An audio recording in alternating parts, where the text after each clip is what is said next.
यांचं हे अधिवेशन होतं राष्ट्रीय, आणि या अधिवेशनच्या अगोदर आम्ही कार्यकारिणी मीटिंग घेतो.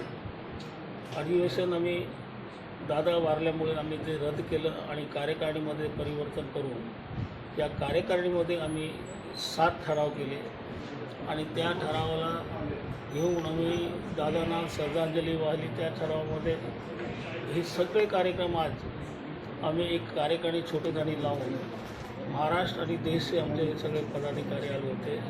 त्यांना बरोबर घेऊन ते आमचे सोहन सिंग होते, आमचे महाराष्ट्राचे उपाध्यक्ष प्रीतम टागोर, घनश्याम डका, आमचे डॉक्टर शर्मा, ह्या सगळ्यांनी भरपूर मेहनत करून आम्हाला ह्या कार्यक्रमामध्ये सहकार्य केले. आमचे नवीन भाऊ आहेत, तिथे मनीषा आहेत, डिसोजा आहे, राजेश आहे. आज हा कार्यक्रम आमचा रद्द झाला, पण आमची कार्यकारिणी आम्ही यशस्वी. बाहेरची लोकं सगळे आले होते. हे परत जाण्यापेक्षा आम्ही बोलो सभा घेऊ नका, पण कार्यकारिणीचा ठराव करा. आणि मग नंतर आम्ही दादांना श्रद्धांजली वाहिली सगळ्यांनी मिळून आणि कार्यक्रम आजचा आम्ही समाप्त केला. ठराव काय झालं, तुम्ही काय केलं?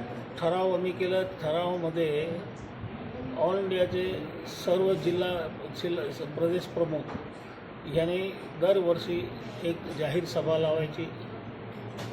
इथे जे संघटनेमध्ये प्रामाणिकपणे काम करत नसतील त्यांना काढून टाकायचे. इथे यांचे मेंबरशिप येण्यासाठी सगळ्यांना आज ठराव करून घेतला की दरवर्षी मेंबरशिप जमा झाली पाहिजे.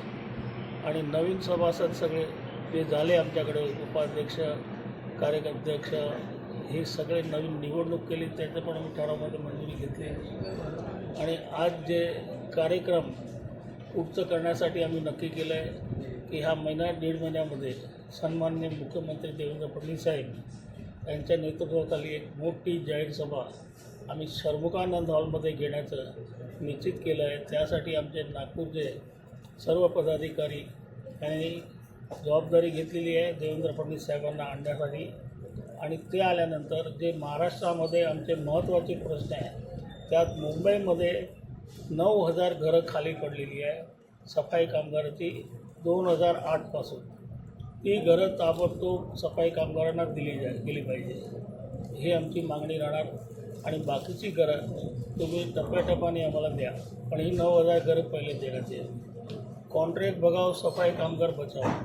कॉन्ट्रॅक्टमुळे सफाई कामगार जो इथे आमचा मूळ कामगार आता आहे कायमस्वरूपी, त्याला नुकसान झालेलं आहे. कारण की कॉन्ट्रॅक्टमध्ये आलेला माणूस 2006-5 त्याला परमनंट दाखवतात, आणि जो 7ला आपला परमनंट रेग्युलर कामगार झाला आहे, तो 7वाला माणूस आहे त्याची सिनियरिटी दाबली जाते. कारण की 6मध्ये जो कॉन्ट्रॅक्टर घुसला त्याला ती सगळी पदोन्नती हे ते सगळे फायदे तो घेतो आहे.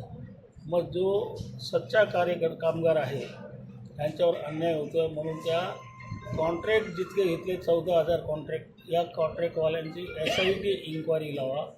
हे सगळे बोगस आहे, हे पैसे घेऊन त्यांना घेतले जात आहे. यावर ताबडतोब कारवाई करण्यासाठी आम्ही मुख्यमंत्र्याकडे मागणी करणार आहोत. आणि कॉन्ट्रॅक्ट या कामामध्ये नसावा ही अतिआवश्यक सेवा आहे. यासाठी सुप्रीम कोर्टाने 3 आदेश काढलेले आहे की सफाई काम अतिशय आवश्यक असल्यामुळे त्याच्यामध्ये कॉन्ट्रॅक्ट नसावा. हे आदेश आपल्याकडे आहे, त्या आदेशाला तो उल्लंघन करतात. आता आम्हाला वाटतं जर असं उल्लंघन झालं तर मग शेवटी न इलाजाने ॲट्रॉसिटी ॲक्ट या नियमांतर्गत सुप्रीम कोर्टाच्या कायद्याचा आधार घेऊन आम्ही कारवाई करू शकतो.